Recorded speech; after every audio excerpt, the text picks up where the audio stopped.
This might just be the future of 3D printing filament. This is Regenerative PLA Plus by American Filament. This is an additive they put into the plastic designed by Worry-Free Plastic. They claim it will biodegrade any plastic in any environment, marine, terrestrial, or even in a landfill. Normally they say PLA is biodegradable if you put it in an industrial compost bin, but if it ends up on the side of the road, in the ocean, it's not going to biodegrade. This actually will. I was able to get an interview with Megan Brooks, the co-founder of American Filament, to learn a little bit more about this PLA. And before we start with the interview, I'm not someone who normally films interviews. I'm not someone who does interviews. I usually edit these videos a lot, so it's gonna be a little bit rough, but I think the content and information is really useful. So let's go right to that interview.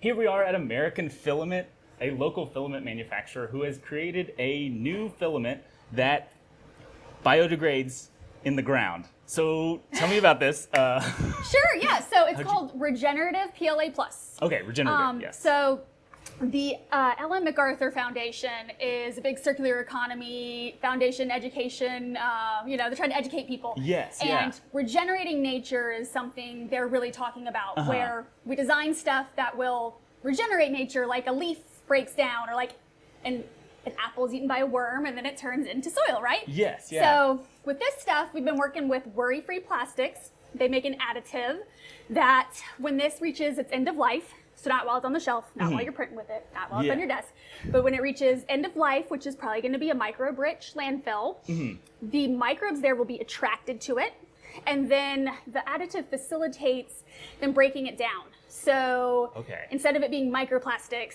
it will, in a matter of years, turn back into soil. Wow. Whereas biodegradable, that term. Like standard PLA. Yeah, it's not really biodegradable. It's industrially compostable, which is different. You don't get the right conditions in a landfill. Yes, yeah. So this is just an additive that they've created that you mix into your standard base PLA material. It's not a new base material they're selling. It's a additive that doesn't affect printability. No, it's a very low loading rate. It doesn't affect our colors. It doesn't affect printability. Literally the only difference is it's going to break down into soil instead of microplastics. Wow, yeah. So some of the questions were that it doesn't even affect, you could still add in other things to it. Like you could still make it a silk regenerative PLA. Yeah, so we're starting with just 10 colors of our PLA Plus, but depending on how it goes, we may end up just replacing our whole PLA Plus line with it. Everything, there's so much waste in what we do. Unfortunately, there's filament poop, there's supports, there's failed prints, there's broken pieces. I mean, it kills me. I was an environmental engineer for 12 years before getting into plastics. So it's always been a bit of a thing for me. So I was really excited. And then the Worry-Free Plastics people, they actually have forms of this that work in all plastics. We're currently working with them on a PCTG additive. Your other filament, Now that one I don't see being fully regenerative in the long run, because it's more of a durable filament, but I still think it'd be good to have the option for people. Interesting, because it's from a polymer-based versus a corn-based for PLA. Right, it's the same base as a water bottle. Yes, petroleum-based, that's the word I'm looking for. Yes, Do you know anything about the microbial, what causes it to actually start the breaking down of it? Because I was looking on their website and how they say it doesn't break down on your shelf at all, or even in normal wet environments. But that it will start to break down when it knows somehow. So it is microbe specific is what's going on. So there are microbes that are already being found in the soil, especially in landfills, that have learned how to eat plastic. It's usually an enzymatic action. They're manufacturing, not manufacturing, they're making enzymes in their gut, kind of like, lactase for lactose in humans. So what this does is it makes it more attractive to those microbes, so it draws them in faster. And then, I don't know how their secret sauce works, but somehow it is helping with hydrolysis, which would be the breaking apart of the polymer into the monomers. And there's usually, with something like this, there's waves of microbes. So there's not going to be just one microbe that eats it all the way. There'll be that first microbe that gets it to this constituent, and then the next microbe breaks it down into this one. So that's why the attractant is so helpful, because it will attract lots of microbes. And it'll work in just your normal burying it outside. It will, right? But it's not going to be as microbe rich. Yes. So not going to recommend people go turn their backyard into a landfill for their PLA prints. Because I have no idea of knowing how long it would last. And the temperature is going to be higher in a landfill, with all the liner and the layers and everything. So don't go bury benchies. But but if you went camping and you maybe 3D printed a tent spike. And then it accidentally got left. It's left in there. Then it would break down into soil eventually. I just don't know what the timeline is. The timeline is one of those hard to test. But I'll probably put a benchy in my backyard just to test it out, and we'll see in 5 to 10 years. Please do. How it works definitely out. Call me up.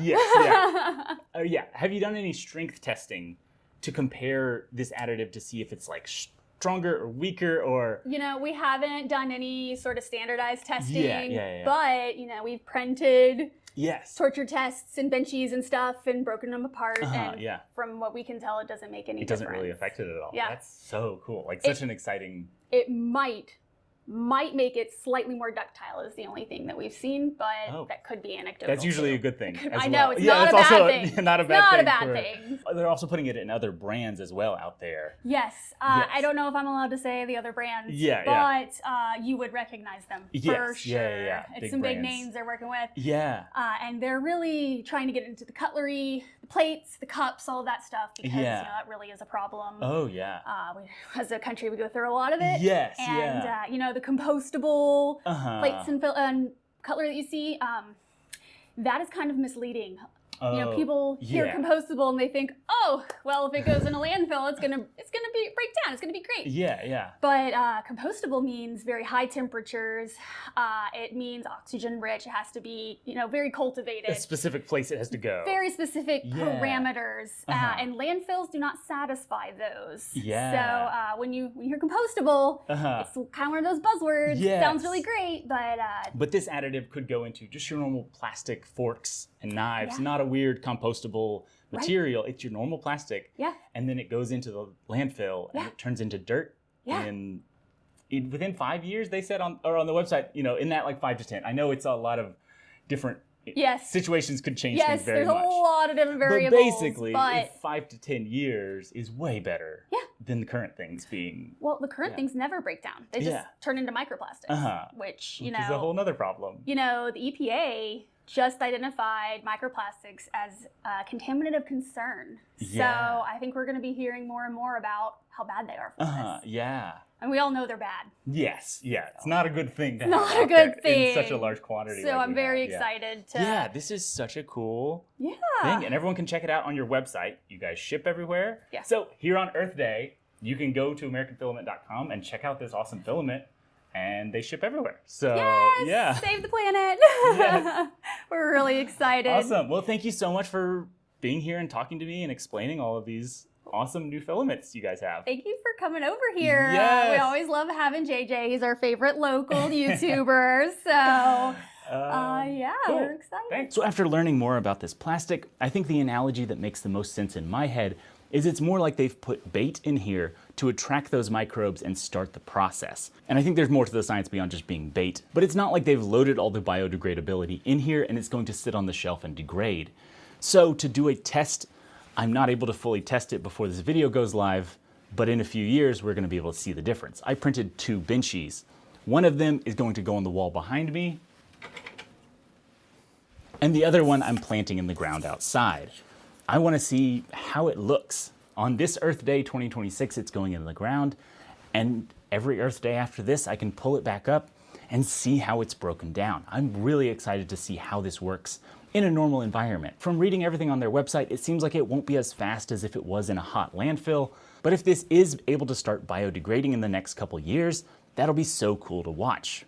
The filament has been great when it comes to printability and usability. The only downside I have been able to find is that it's $1 more per spool to get the regenerative PLA Plus over their standard PLA Plus. And for something to fully biodegrade back into the earth, that's really not a bad price difference. If you do have any more questions about this filament, let me know in the comments down below and I'll try to get you answers for them.